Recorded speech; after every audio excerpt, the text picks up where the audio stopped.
Hey, glorious soul. Welcome to your Soul Service Astrology update for the 2nd of May 2022.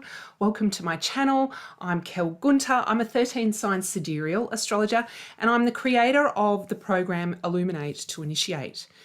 13 sign Sidereal astrology correlates with what you can see in the sky, what you could have seen at the sky the moment that you took your first breath when you were born and what you can see in the sky right now. So it's astronomy informing our astrology, which is how historically it started. And that's why I feel coming back to the roots of 13 sign sidereal astrology has a much more profound effect on our experience, in particular our experience with our environmental intelligence, because we have become separated from our environment, hence the ecological crisis we're in.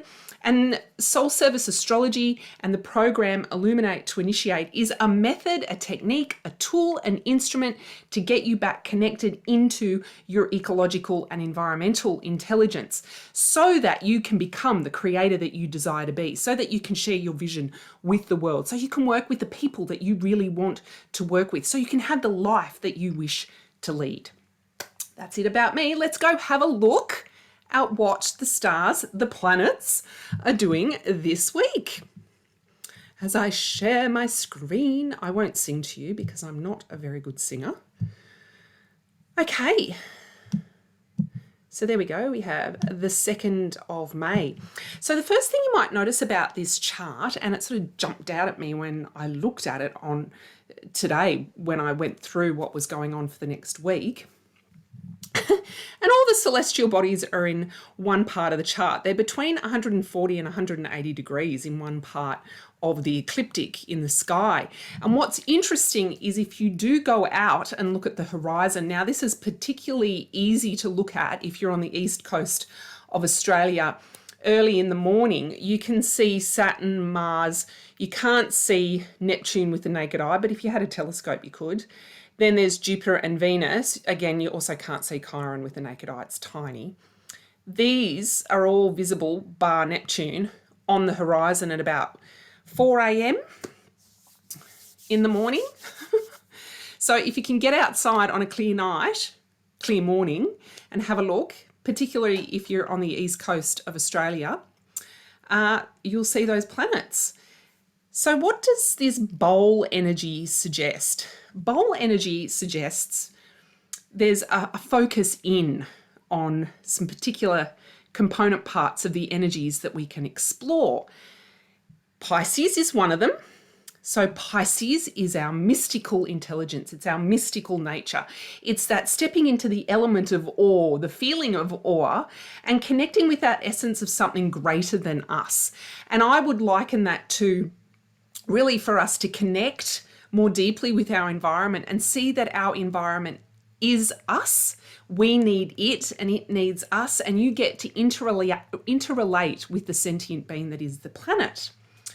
Then I also feel there is a call over here in Aries and Taurus. Aries really is a focus and a drive and a will. It's warrior energy, so there's a kind of fierceness to it. So with the backdrop of Pisces, us coming into our mystical and spiritual intelligence, connecting with that essence of something greater than us, and then allowing ourselves to focus down in on our visions as well, because Uranus has been there for quite some time in Aries, and Uranus is going to play a really important role this week. So we get to connect with something greater than us. How does that feed into the vision and the change? How does that inspire us? So these are all some questions that you can use these placements to dive into.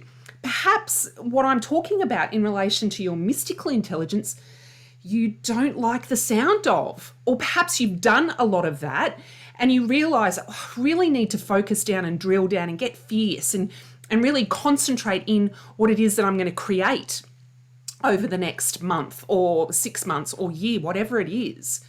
Perhaps you've done all the mystical stuff and that you feel like that's in flow state, but you really want to focus down, so you can use that energy. Then we have some energies in Taurus. Now, Mercury is going to go retrograde, but not until next week, not this week.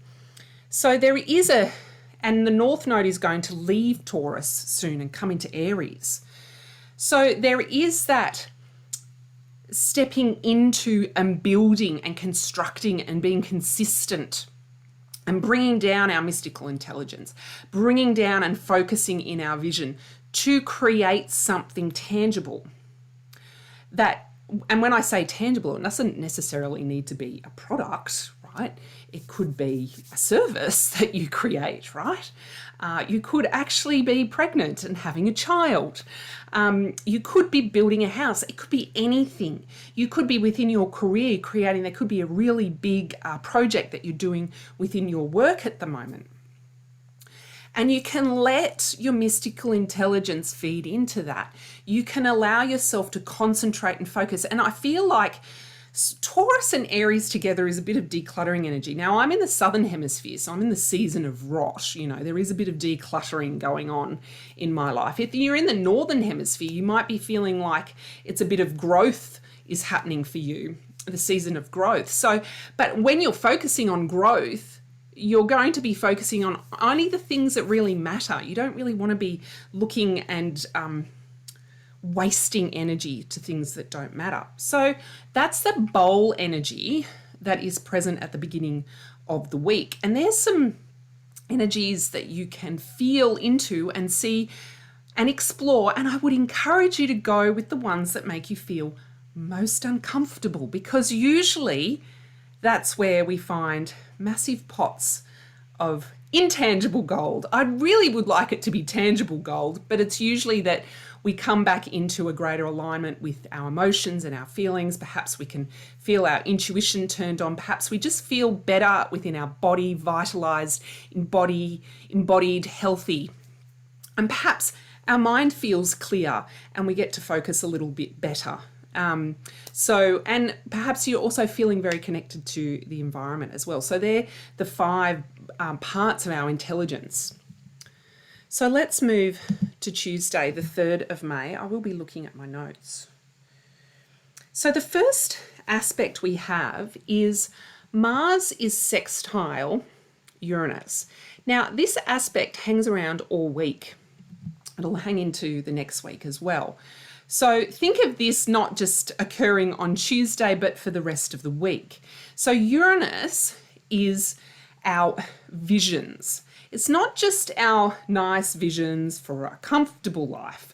This is visions for radical change. This is visions for how can I get to be more congruent with what I feel like I'm being called to do. And remember, with that Pisces energy, this is intuition calling you, right? This is not leading into your comfort zone. This is uncomfortable changes, right? Maybe you're comfortable with that, but maybe you're not. Then we have, and so in Aries, Uranus in Aries is fired up. It feels powerful. It feels driven and focused. There's a fierceness there. Sextile aspect is a beneficial aspect. It's an opportunity to allow yourself to feel flow, to feel like you've got everything that you need, to feel, I get to start to follow that vision. I get to start to take some steps down that pathway. With Mars helping, it gets easier because Mars is also receiving information and inspiration and ideas. And now you get to put them into action. So because we're still in the season of rot, or perhaps you're in the season of growth, and there's things that need to go, well, this is really great time. You use your vision to focus down in what it is that you want to be focusing in on and doing. And then you allow the ideas and the inspiration to flow. So the first step is the focusing in, and then you bring in the ideas and the inspiration, but constantly bringing yourself back to your vision. That's what takes the lead, and making sure that things are being led from there. So that permeates the entire week, that energy. So there is quite a bit of, there's a bit of more, I feel like it's a bit more, it's like boiling water. It's not that you want to get out of it. It's that, finally there's change happening. I kind of feel like sometimes when you're sitting in a miasma, you've got all these component parts, you're like, I don't really know what to do with these bits yet. And then things sort of start happening and change starts happening, and it sort of starts to get its own little momentum. And you can sort of, I can feel the change. I can see the change happening. Oh, I can sort of focus in a bit more. You know, I can clear stuff out. That's the kind of energy that's coming in this week. And it's after, let's not forget, it's after the Aries new moon solar eclipse. So we're now in the eclipse season. So you can bring really beautiful big changes, intend for those changes to start to occur. Fire yourself up, get fierce, and step into new aspects of yourself, right? New aspects of your creativity. I got a little bit excited there. It's all right, I'm allowed to. Okay, so Wednesday, the 4th of May, the aspect I'll draw your attention to is Pluto retrograde in Sagittarius. So Pluto is destructive energy. It's beyond our control. It's kind of like life force energy. It's kind of beyond our control. And it's in Sagittarius. If you've heard me speak before, you will have heard me mention this is to liberate us of really beliefs and thoughts that are holding us back, and just saying, I'll be comfortable here. There's no need to try and go on the other side of fear and see what's there. When Pluto's in retrograde, it appears to move backwards in the sky. So that suggests that we get to have a little bit of a review. Is that what I really believe? Is that my truth? Is that where I'm placing my faith? Is that congruent with where I sit? Perhaps you are listening to people and you've been previously inspired by people, and now you're starting to question, does that fit? So it's kind of like a little bit of a review, and that fits in with whether you're in the season of rot or growth, that there's things that just sort of go, you're letting go of things, right? Now this process is made a little bit more easy with the aspect between Jupiter in Pisces. So Jupiter is the great benefic, and that's been known like that for thousands of years. So there's this real ease at letting go. There's this real ease of going, oh, yep, that's not part of my dream. That's not part of my wide dream at the moment. That's not part of how I want to see myself. That's not part of my truth anymore. And I wonder if you could ask yourself, this aspect presents the opportunity, if you could ask yourself, what if I just stopped following those people? What if I just stopped believing that? What if? There's some questions that you can ask yourself in relation to this aspect.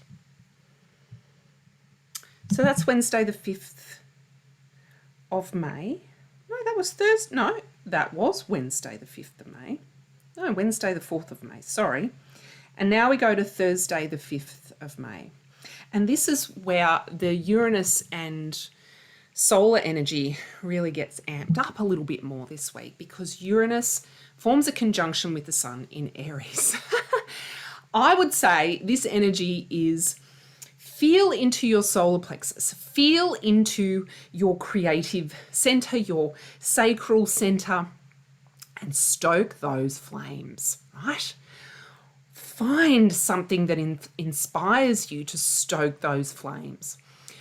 I think the action of creating, the action of sharing your vision, the action of expressing yourself, you can see what I'm getting here, is a beautiful way to merge these two energies together. Now, if you're not at that stage, well then look at how you create, what you create, how you express. Is it authentic?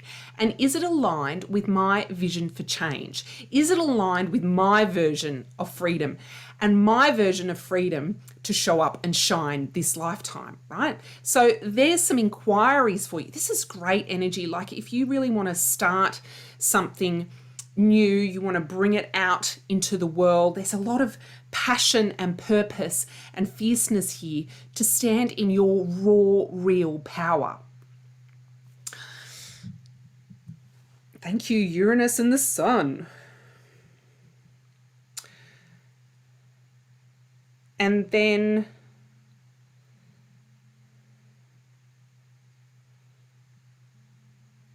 I'm just looking at my notes here.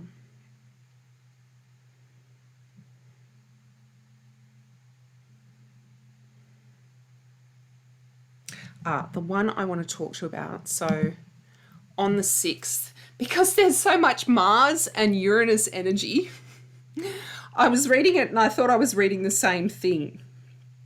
So on the 6th, we have the exact, no, on the 6th,